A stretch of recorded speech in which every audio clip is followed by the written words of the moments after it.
Select the speaker view option on your screens for a better experience. 2, to type in all your queries for our speakers to the chat handle titled Media Queries. And 3, to stay on mute and kindly avoid screen sharing. To set the tone for this afternoon's proceedings, may I invite Mr. Anas Rahman Junaid, Managing Director and Chief Researcher, Hurun India, to address this gathering and also shed some light on the list of the hour and his 10-year-long journey of celebrating the stories of entrepreneurship and transparent wealth creation in India. Over to you, Mr. Anas.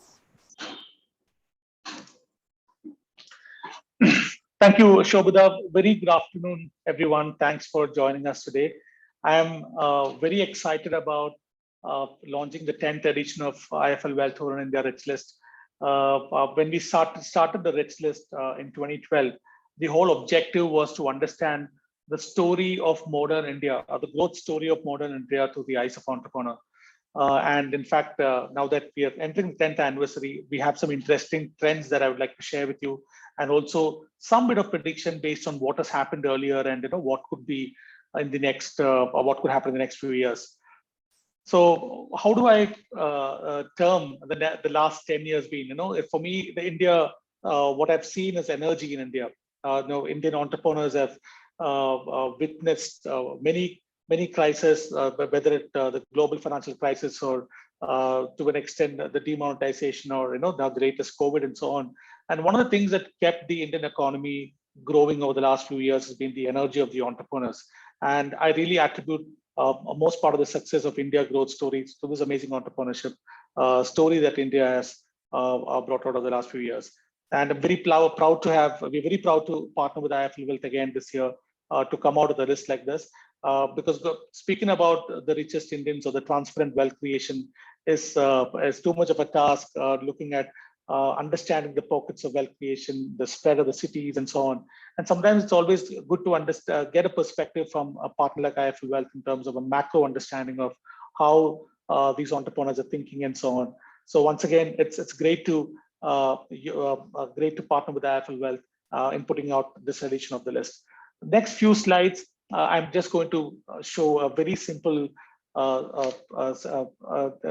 statistics on how it has been over the last few years. One thing that you can see here is that it's difficult to enter the top 100, and it's even more difficult to enter top 10. Now, if you look at the chart here over the last 10 years, the lighter brown shade is 2012 and the red is 2021. To enter top 10 in 10 years back, one needed to have a wealth of about INR 30,000 odd crores. Now, fast forward 10 years later, it's come to 1,21,000 crores. The cutoff for the top 10 has increased by almost 6 times. Now, if you look at top 50, the story is similar. To enter the top 50 in the list, it was 5,900 crores 10 years back, and now it's almost 30,000 crores. Top 100 has grown by almost 10 to 15 times. It's a 1,800 crores in 2012, and now it's gone to 16,800 crores. The top 500, there was not even a top 500 list in 2012. There was absolutely no entrance. And now to enter the IIFL Wealth Hurun India Rich List top 500, one has to have wealth of about 2,900 crores. So this graph in itself shows the evolution of wealth creation that has happened in India over the last few years. Now, the next slide is that the wealth has been created from most sectors, and chemicals and software services on a roll for the last couple of years. So this is basically the split up of wealth creation. Pharma has been the most contributor of the entrants in the list, and it's no brainer. India has been the global pharma hub supplying vaccines and medicines to the rest of the world, especially that was seen during the COVID-19 pandemic. Now, chemicals has had a very good year. Especially because of the fact that the around 80,000 various derivatives of chemicals are used for various manufacturing use cases, and also a supply chain shift from China to India has also helped some of these chemicals companies, and that's done pretty well. And if you look at the red line, which shows that chemicals has added the most number of entrants to this year's list. And software and services, I'll speak more about that in the coming slide. The software services for tech product companies have been doing really well in the last few years, and that's contributed the second most highest number of entrants to the list, with about 31 new entrants. So in next few years, you would possibly software coming on top and at par with pharma. That is the kind of prediction that we see in the next few years. So when we put out the list in 2012, the India's GDP was almost about 1.8 trillion. Now 2021, it's jumped to about 3.0, around 3 trillion odd, USD 3 trillion odd. And one of the things that we're trying to do through the IIFL Wealth Hurun India Rich List is to look at India's future through the eyes of entrepreneurs and through this growth story. What could potentially happen in 2026 or earlier, if India could register a GDP of USD 5 trillion. The next few slides is going to be some of the key trends that's happened the last 10 years and what is the current status and what could possibly happen in the future from our perspective. 10 times in 10 years. So India is on the fastest wealth creation era in history. The IIFL Wealth Hurun India Rich Listers added on cumulatively about INR 2,000 crores per day over the last 10 years. So when we launched the Rich List in 2012, of course, the cutoff was slightly higher, but even then the number of non-rich listers were about 100.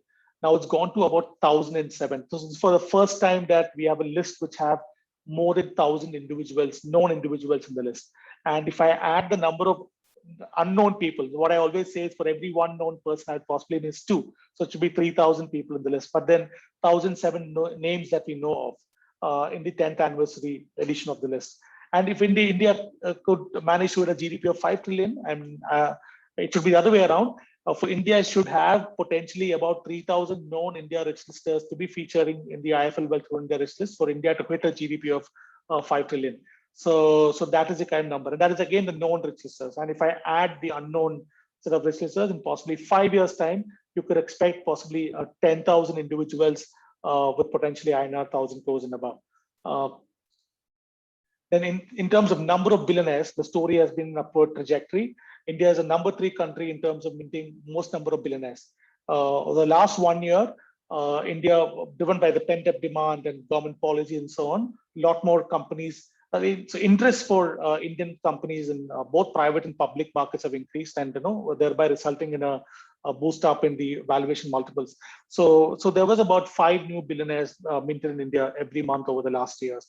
And when we launched the list in 2012, about 10 years back, we could feature about 59 known billionaires. Now that number has gone to 237 known billionaires, almost 5 times, right? So by 2026 or earlier, we expect India to have about 500 known billionaires. Now, wealth creation, this is a very promising trend, and I'm really happy that this is happening in India. Wealth creation is no longer limited to major cities. Of course, Mumbai is the IIFL Wealth Hurun India Richest capital, but then IIFL Wealth Registers ranges from Haridwar to Trivandrum. So, for example, when the Hurun India Richest was launched in 2012, the number of Indian cities to feature in the list was 10. Now, this is about 76. So the number of cities itself has gone up by 7 times. And just to give you an interesting fact, government has this program for to develop 100 smart cities. So number of smart cities that got featured in the list or in the residency of the list is about 42 or between 42 and 45. So if these smart cities really become smart in the next few years, and I really expect that the number of cities from where these rich listers could come would be at least 100 in the next 5 years or earlier. More women in the list. When we started the list in 2012, we'd known about 5 women in the rich list, but now fast forward 10 years later, it's about 47 known name women in the list. And assumption is that we would at least get to see about 200 plus women entrepreneurs who could feature in the list. Tech startups, founders on a roll. We know that India is on a unicorn creating spree. We ourselves launched the cheetahs and Hurun cheetahs and gazelles list about a few weeks back, and the cheetahs and gazelles being the future unicorns from India. And from the cheetahs and gazelles itself, at least 4 or 5 companies have become unicorn within 1 week of launch of the list. So that is going to be a significant value and wealth creation from startup space. Some of the founders who were featured in the list is Zerodha, the founders of Zerodha, Thread, Zomato, and so on.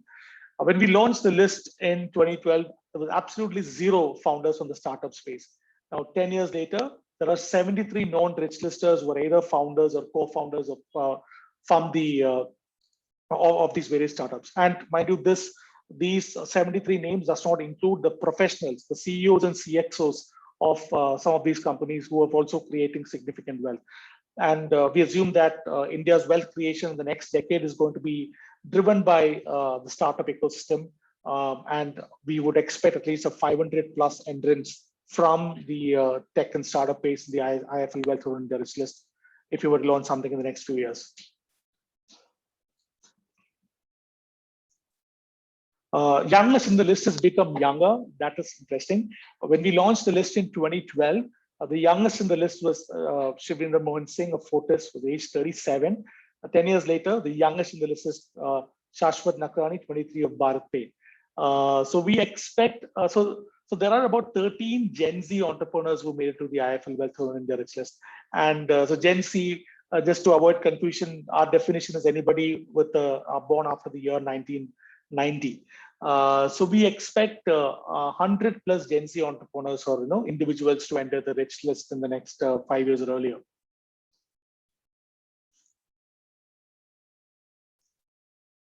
Self-made proportion is increasing. When we launched the list in 2012, around 54% of the listers was self-made. Fast forward 10 years later, around 66% of the listers are self-made now. Just to give you a comparison, almost all of the individuals under the age of 40 in the IIFL Wealth Hurun India Rich List, except for one, all of them are self-made. Compared to a market like China, where only 30% of the Hurun China Rich List are under the age of 40 are only self-made. So self-made proportion or self-made wealth creation is on an absolute rise in India. We assume that in the next few years, the self-made proportion is going to be at least 80%. The rise of professional managers. When we launched the list in 2012, there was absolutely no professional managers. The 10th anniversary edition, there are 14 known faces. Our assumption is, again, 50 plus professional managers, and it's backed by the fact that this chart is actually very significant because this shows the evolution of India from a family-run business to a professionally run, Indian economy to have more professionally run businesses in the future. So as more and more professionals come on the boards of the companies and run the company like this, the DMart or HDFC, more and more professionals comes on the board, you would see more wealth creation at that levels as well. So professional managers are absolutely to be watched out for. They're going to be creating significant wealth over the next few years by adding value to the businesses they run. That's it. I think I've covered quite a few points here. This has been the 10th anniversary.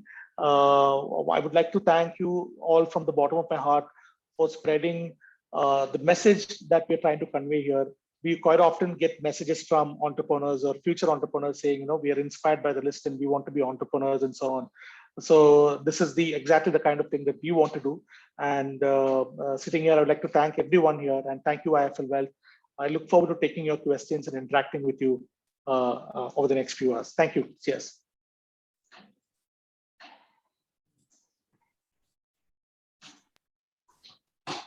Thank you, Mr. Anas. This time, for the third consecutive year, IIFL Wealth has partnered with Hurun India in launching the most comprehensive annual India Rich List of 2021.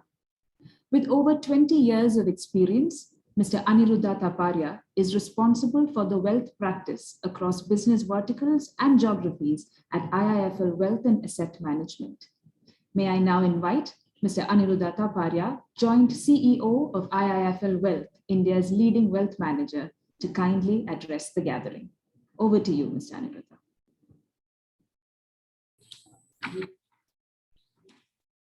Thank you so much for the introduction. Thank you all, members of the media, for joining us today. Firstly, congratulations to the team of Hurun India for bringing out this 10th edition of the Rich List. IIFL Wealth has been associated with this list for some years now. And while we are happy to see that this list has grown 10 times in the last 10 years, from our experience, what we are seeing on the ground is much greater wealth creation in India. Billionaires are coming in a fast clip in India with over 230 billionaires in this year's list itself. Our country has emerged significantly stronger from the much critical pandemic situation. See the number of unicorns in India, especially in the last 1 year. You will find 46 founders of 26 unicorns in the IIFL Wealth Hurun India Richest 2021. Around 65% of these in the list are self-made, and the number is just increasing with successful startups in India. I'm just adding one line which Anas in his presentation talked about, which is a very interesting and a very strong line. 2,000 crore per day over the last 10 years is the amount of wealth creation. I think there's nothing more significant and more astounding fact than this particular thing. Now, while the challenges were plenty in the last couple of years, the way the world's second most populous country has bounced back from the second wave and sustained its mass vaccination program has found much appreciation across the world. We have to give credit to the leadership in the country, the leaders in business, and the entrepreneurs and professionals who have helped the country navigate humanity's worst ever crisis. The optimism of a fast recovery have taken our indices to a new high. It is in these optimistic times that we at IIFL Wealth are proud to be associated with Hurun India Richest 2021.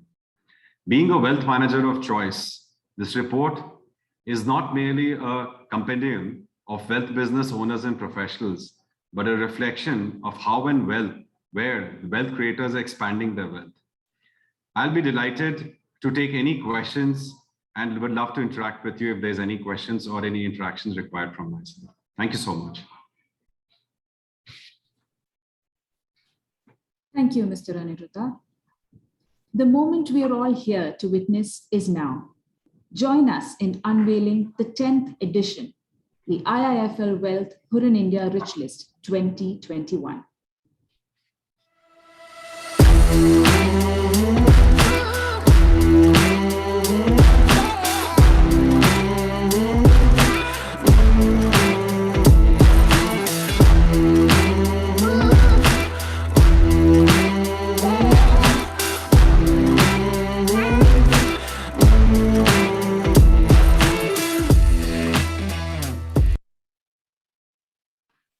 Sure is a historic moment. The launch of the first ever 1,000 over 1,000 crore list of wealth creators that India will refer to until we come together for the 2022 release next year. But for now, to discuss the IIFL Wealth Hurun India Richest 2021 and some key interesting facts therein, may I invite Mr. Anas Rahman Junaid and Mr. Aniruddha Taparia. As they do so, a gentle reminder to the audience to 1, select the speaker view option on your screens for a better experience, and 2, to kindly type in all your queries to the chat handle titled Media Queries, so they can all be answered at the end of the session. Over to you, gentlemen.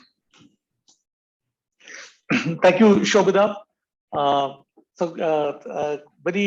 I think, Aniruddha, you started your discussion with what is happening on the ground. And that's exactly what I want to know and what I want others to hear as well, because we know for a fact that although the size of the list is 1,000, we would have missed 1,000 plus, we would have missed possibly 2 for every 1 person we found. So the actual size of the list should be 3,000 plus. And I think you would know it better because you interact with most of these individuals on a daily basis. So my first question is on the unicorns and future unicorns. So have 73 founders of foreign unicorns, gazelles, cheetahs, or the milk of the IIFL Wealth Hurun India Richest 2021. Are you witnessing a first-hand transformation of super wealth creators profile in India? Anas, I think I totally agree with you. You know, for every 1,000 you have captured, you said that you may have missed 2x, or I don't know. I may probably go and say that you would have probably missed 3 or 4x. Maybe that's the amount of people you would have probably missed for every 1 person you got.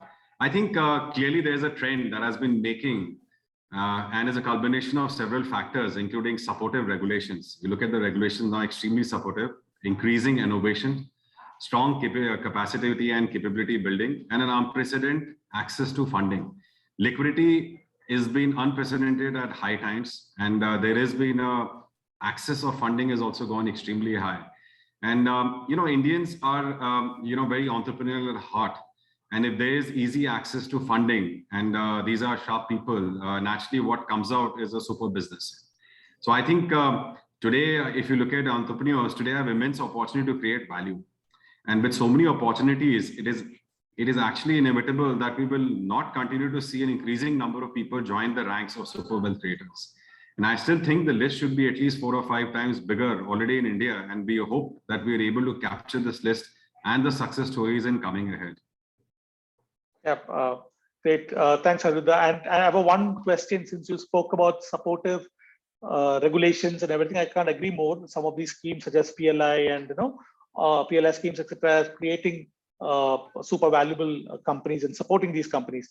So, but one of the trends that we see, and which is quite often spoken about, is the other governments giving a lot of schemes for companies and entrepreneurs from India, right? The Dubai has this golden visa program, and Canada, US, all these guys are giving red carpet entry to Indian startups and founders and entrepreneurs and ultra high net worth as well. It's not really due to a lack of policy from a government standpoint.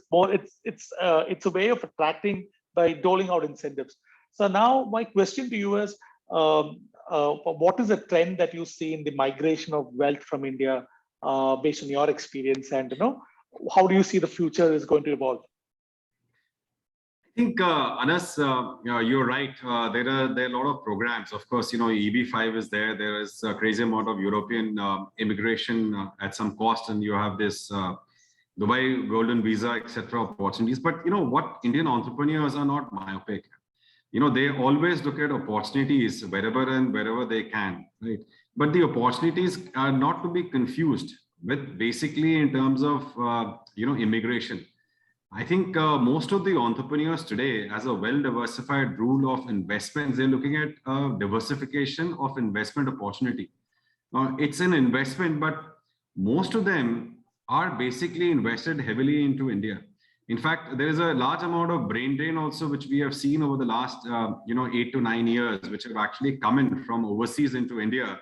And many of them have come in and actually created large amount of so-called cheetah, gazelles, and unicorns, what you call them now in your own parlance, and of course in our own parlance. There are of course different words called unicorns, unicorns, or whatever we can call it. But there has been a lot of people who have come in from outside into India and have been able to do it. So coming to your point, there are a lot of schemes. Anywhere and anywhere, everybody wants to attract the best talent. But I think the opportunity in India is extremely high. And people are investing back into, it's been last few months, I've been meeting our clients. And this is probably after ages, I found that every entrepreneur is setting up either a greenfield or maybe 1 or 2 projects at the moment right now, which we haven't seen this for a very long period of time. Today, every entrepreneur is investing back into the business.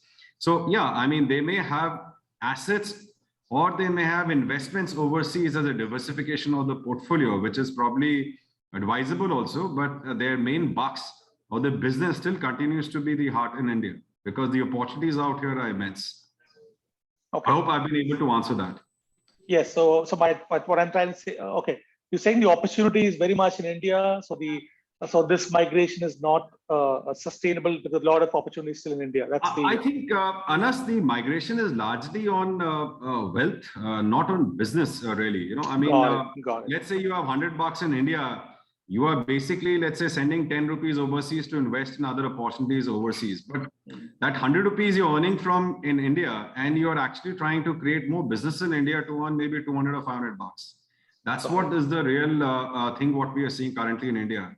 So all these things are exciting, but they are not really in terms of pushing somebody to really leave the country and move out. It's more for investment opportunity. People love to invest in shares of Apples or Googles or Facebook or so-called the FANGs, but it's not that they're going out and creating these companies there. I think these are opportunities available in India, and that's what everybody is trying to do right now. Absolutely. And one thing we found is the entrepreneurs who feature in the Richest and their companies, they're the biggest employers in the country as well. So yes, totally, absolutely. They had a lot of nation building activities. So one feature, one question that you would really know about, and which I wanted to understand from your perspective, is on the family business side. So almost 90% of the businesses featured, especially the traditional businesses featured in the IIFL Wealth or in the Richest, are run by families and the next gen and so on. And this is a very, India is possibly one of the strongest when you compare Hurun similar lists in other countries, right? So is there a trend or more for families featured in the list adopting a structured succession planning? So how have you seen this family business landscape evolving? And one additional question is tied to that is the rise of professional managers. How do you see that that also progressing?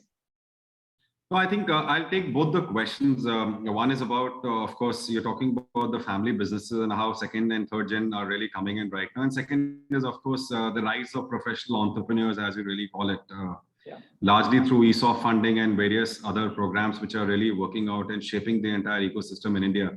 So the first part is many of the family businesses which are run today in the second or third generation in many families, the next generations have really stepped up, and they are interested in carrying on the legacy of the family. Now, I mean, I'm myself a Marwadi, and today actually, if you think about it, it pretty much runs in, I think, Indian entrepreneurs' blood in terms of really. And if there is a platform which is basically built by, let's say, the first or second generation, the second or third generation is really taking a step forward and really taking this to the next pole position is what we're doing. The structured transfer of wealth and family business can ensure that the wealth is preserved for a future generation, and the family business continues to act as a source of wealth.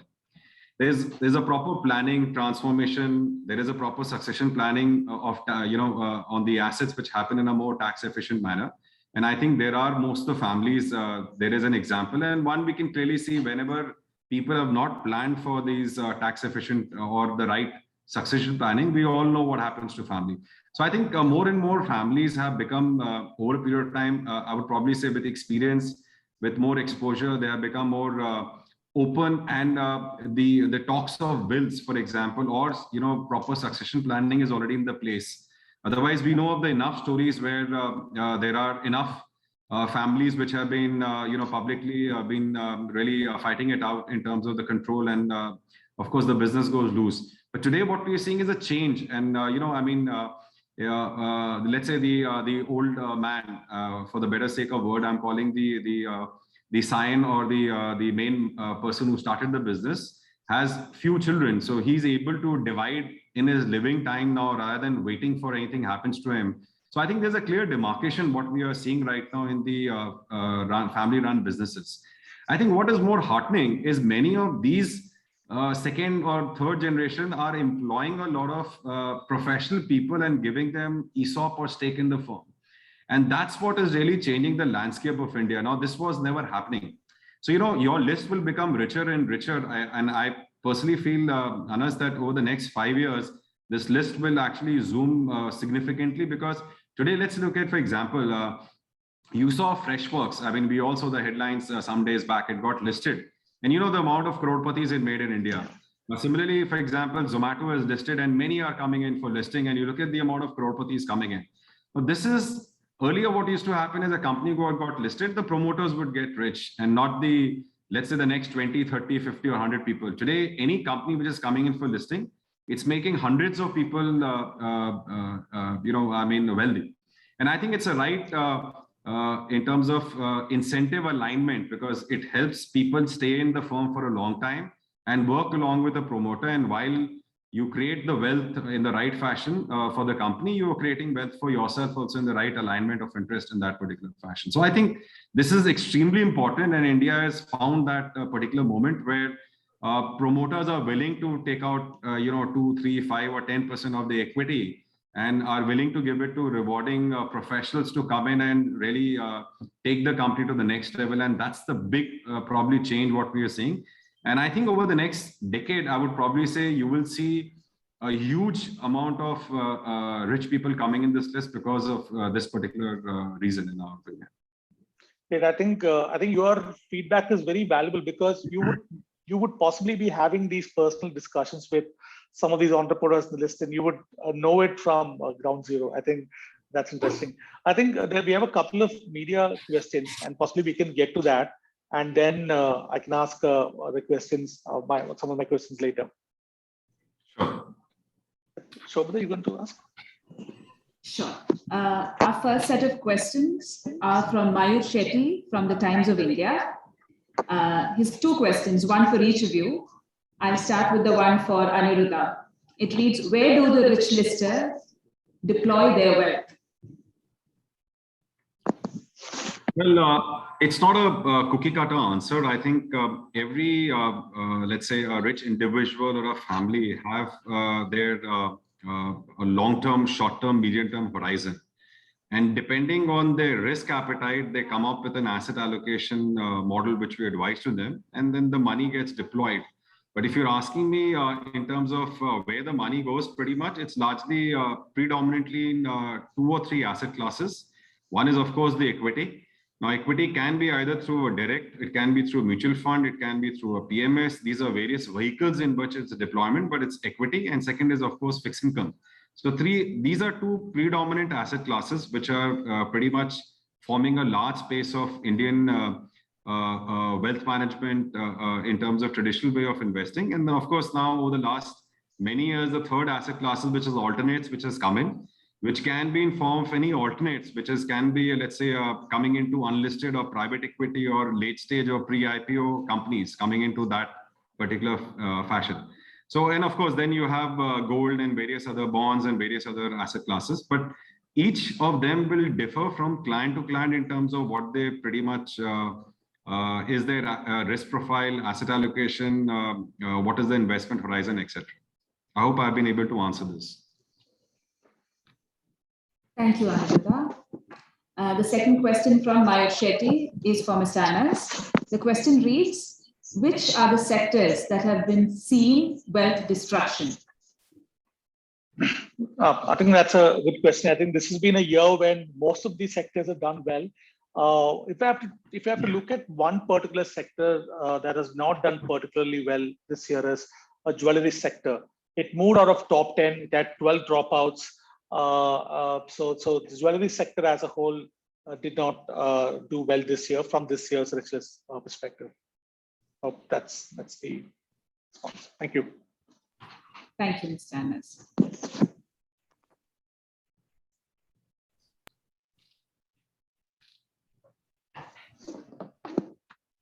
We have another question. This one again is for Aniruddha. How are new billionaires investing their wealth? Sorry, I didn't get it properly. Please, can you repeat? How are new billionaires investing their wealth? So this is a different question, not the earlier. It's a new entrepreneurs. People who just become billionaires in like 2 years or something like that. Yeah, I think it's more to that. Yeah. Well, I think I think it's a very interesting and I mean, it's a very good question because see, traditionally, if you look at the old, I would call it, just for the sake of segregating it, the old rich or the new rich, I'll probably put it this way. So the old rich have been largely investing into real estate over a period of time because they have been holding a lot of real estate because it may have been coming as a legacy, and they would have probably ballooned a lot. Of course, they have a large amount of holding in their own companies, and of course, financial markets is what they invest, which is equities and fixed income and the alternate classes. That's pretty much, in terms of investment, the old people who have been investing, but it's largely dominated by real estate, financials, and the alternate, which is unlisted. The new gen or the new rich people we are seeing largely coming from the ecosystem of startups is actually giving it back a lot in startups again. So if you look at all the 45, 46 people in this particular list, many of them, if you look at the holding, will be back into other startups, which is they're investing through the ecosystem. That's pretty much, I think, would be probably a lion's share.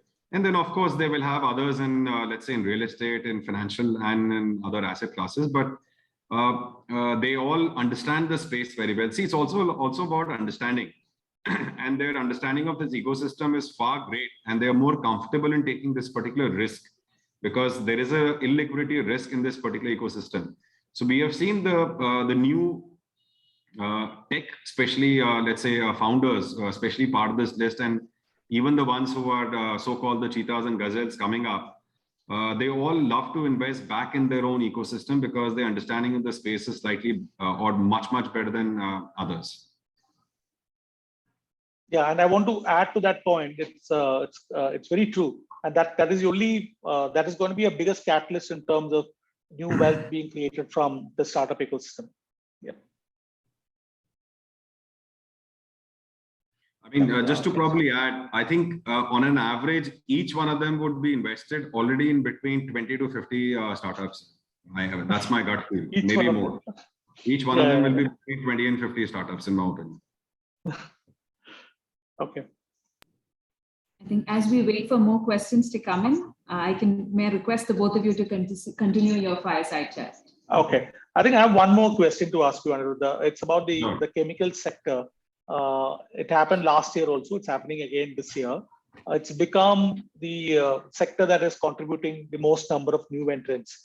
Is it just a blip because of the sudden shift in supply chain or the pent-up demand and so on, or is this going to be sustainable and you would see more and more entrepreneurs in the chemical sector creating value and wealth? Well, I think, this sector is close to my heart because we have a lot of clients in this sector. And I think there are almost about 35, 40 of the names in this list, part of your list, actually. And the prominent ones have been our client. Now, many of them wouldn't have had made up to your list maybe 10 years back, but of course, they all are clients now. And they are part of the list now. But I think the reason why, and that has been your question, has been the beneficiary of the robust investment policies and enabling regulatory framework. Your Make in India, Atmanirbhar Bharat, your PLI schemes have all been extremely enabling factors. And I think the growth is here for a while to come in India. And the Indian entrepreneurs and business leaders are really lapping it up. The chemical sector has an extremely important role because in a lot of produce, it's basically used as one of the catalysts in terms of be it in production or be it anything else. And India has now become a very extremely important global manufacturing hub for chemicals and petrochemicals. And if we have a vision for $5 trillion economy, I think the chemical sector role is extremely important for it to make it happen. So I think this sector is here to stay. It's here to really multiply and grow. And I think the schemes from government is really enabling and clearly if you can see it, 10 years back, there were hardly any and today there are 40 players. So which is a clear sign in terms of what's really happening in this particular sector. Yeah. I think that's my questions on the fireside chat. I think we'll go dedicatedly on the Q&A. Over to you, Shobhita. Thank you, Aniruddha. Thanks for your time. I think we'll hold on here to get more media questions. Yes. May I request all our friends from the media to type in all your queries to the chat handle titled Media Queries. And now is the time to ask all that you have. While we wait for more questions to come in, we have a question that has come for Mr. Aniruddha. It reads, what is the demand for crypto assets?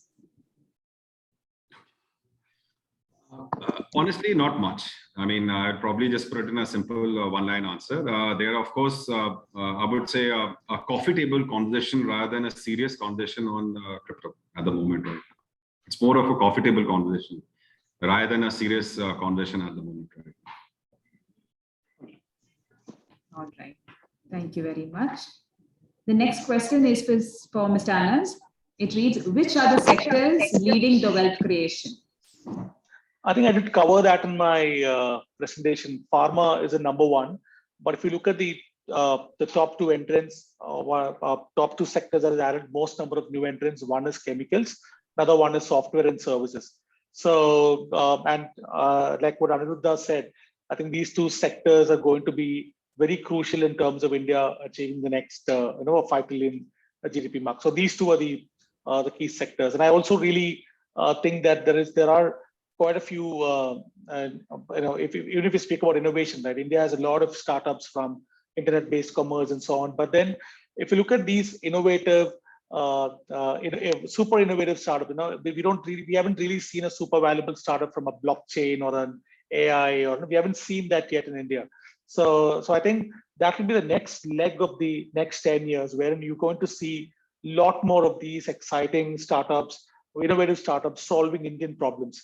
So I think I would really bet on chemicals and maybe start up the tech companies and then chemicals in terms of adding most number of entrants in the next few years.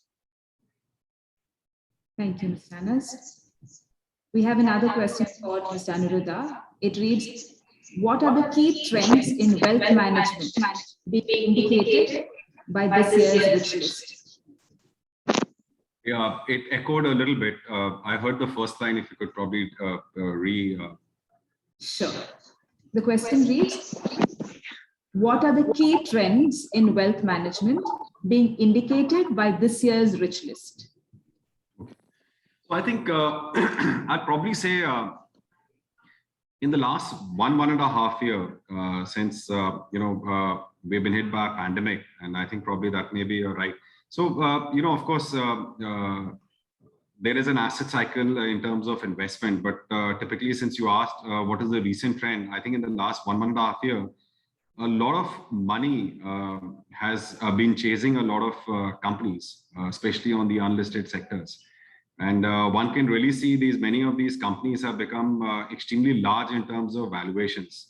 That's also because the enabling of tech in the last one and a half year, all of us have experienced it firsthand. And that actually has been a catalyst for pushing the tech in all these companies to really come to the front face. Today, if you look at many of the companies, let's say, for example, I'll probably take Zomato, which recently got invested. Today, the last one and a half years, many of us experience Zomato or Swiggy, for example, in terms of ordering, food at home. Or, for example, we are right now doing this press conference on Zoom, for example.